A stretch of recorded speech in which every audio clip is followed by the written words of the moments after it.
चुनावी नतीजे पर बात करने के लिए कांग्रेस नेता मुमताज पटेल इस वक्त हमारे साथ हैं। मुमताज जी, आप तो देख ही रही हैं जो महाराष्ट्र में एक लैंडस्लाइड विक्ट्री महायुति की, एक बड़ा झटका है ये कांग्रेस के लिए, गठजोड़ के लिए, आघाड़ी के लिए। जी बिल्कुल, सोचा नहीं था कि नतीजे मतलब इस तरीके से आएंगे और इस पे अब पार्टी बैठेगी और देखेगी कि क्या हुआ, क्योंकि हम लोगों को लग रहा था कि अगर फाइट भी है तो नेक टू नेक फाइट रही है, पर जनता का जो फैसला है वो स्वीकार करते हैं।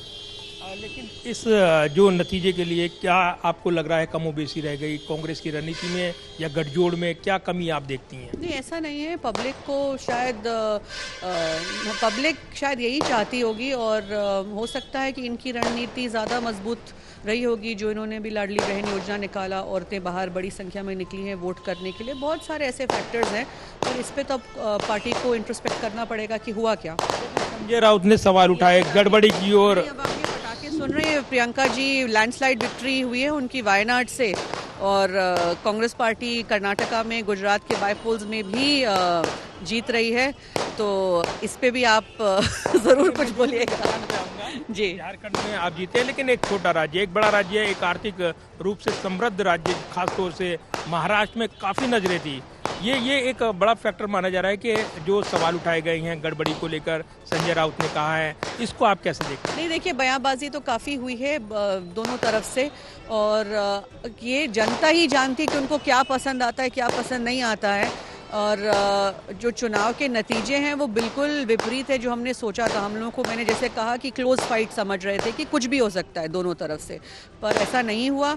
तो क्या फैक्टर्स रहे हैं ये तो अब स्टडी करना पड़ेगा। दिवंगत नेता और कांग्रेस के चाणक्य माने जाने वाले अहमद पटेल की आप बेटी हैं। गुजरात में आपने लड़ाई देखी है, कैसे लड़ाई होती है। अब जब महाराष्ट्र की लड़ाई बात करते हैं, बड़े राज्य और छोटे राज्य की तुलना करते हैं, तो क्या कहेंगे आप? नहीं, मैं मतलब, लेकिन आप कह रहे थे कि जब बड़ा राज्य होता है तो हम हार जाते हैं, छोटे राज्य में गठजोड़ में होते हैं तो जीत जाते हैं। ये क्या समीकरण आप बताएं? ये सब कुछ मैनिपुलेशन टैक्टिक्स होता है कि जब ईवीएम, ताकि अगर ईवीएम की बात उठाने जाएं तो बोलेंगे आप झारखंड जीते हैं, तो अब झारखंड में ईवीएम में गड़बड़ नहीं हुआ, तो ज़्यादातर अगर आप देखेंगे तो ऐसे ही होता है। दो स्टेट अगर बड़े इधर निकल जाते हैं तो एक स्टेट दे देते, फिर ईवीएम की बात जब विपक्ष उठाती है तो आपके पास एक पॉइंट रह जाता है कि भाई इस स्टेट में क्यों नहीं हुआ। तो ये तो काफ़ी वर्षों से हम ये एक ट्रेंड देख रहे हैं। ये तो मैंने ऐसी एक टिप्पणी दे दी थी। तो ये टिप्पणी काफ़ी महत्वपूर्ण, क्योंकि ईवीएम को लेकर और हरियाणा के रिजल्ट के बाद ये सवाल जरूर उठे थे और इसको तंत्र की जीत बताया गया, लोकतंत्र की नहीं, और उसको लेकर कोर्ट में भी मामला गया। लेकिन ये जो पूरा मामला हुआ है हरियाणा के बाद, ये चुनावी मुकाबला था, नजरें थी इस पर। सिर्फ ईवीएम मैनिपुलेशन नहीं होता है ना। अब आप महाराष्ट्र की अगर बात कर लें तो एक अच्छी खासी मजबूत सरकार महाविकास आघाड़ी की चल रही थी। बीच टर्म में आपने पहले तो शिवसेना को तोड़ दिया, उसके बाद एनसीपी को तोड़ दिया, तो ये भी तो मैनिपुलेशन ही हुआ ना।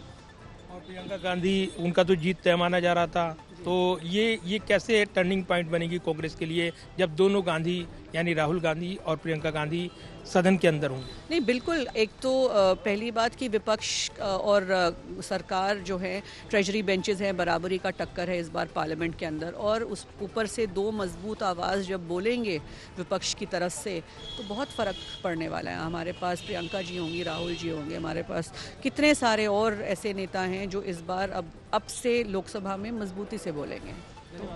मुमताज पटेल, और जिस तरीके से चुनावी समीकरण, लेकिन एक इशारा भी कि बड़े राज्य छोटे राज्य जीत जाते हैं, तो ये सवाल खड़े होते हैं कि आखिर क्या कमोबेशी रह जाती है, क्या रणनीति में कमी रह जाती है, क्या इसके पीछे वजह होती है।